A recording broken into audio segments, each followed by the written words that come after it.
அனைவருக்கும் வணக்கம். நான் உங்கள் பிளான் டாக்டர் சரவணன்.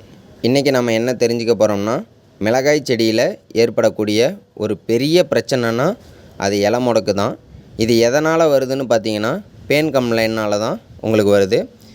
இதுக்காக நாங்கள் என்ன ரெக்கமெண்ட் பண்ணுறோம்னா, கோத்ரேஜ் அக்ரோவேட் அப்படிங்கிற கம்பெனியிலேருந்து ஃப்ளக்ஸாமெட்டமைட் 10% இது கிரேசியாங்கிற பேரில் வருது. இதை நம்ம பயன்படுத்தலாம். அதுவே ஐஏஎல்ல பார்த்தீங்கன்னா ஷின்வாங்கிற பேரில் கிடைக்கும். இது என்ன அளவு பயன்படுத்தலான்னு பார்த்தீங்கன்னா, பூச்சி மற்றும் புழு தாக்குதலை பொறுத்து 10 லிட்டர் தண்ணிக்கு 10 மில்லியிலேருந்து நம்ம 16 மில்லி வரைக்கும் பயன்படுத்தலாம். நம்ம இதை ஸ்ப்ரே பண்ணி 5 நாள்லேயே பார்த்தீங்கன்னா, முடக்கு செடியிலேருந்து புது தழைச்சல் இலை நல்லா விரிஞ்சு வரதை கண்கூட பார்க்கலாம்.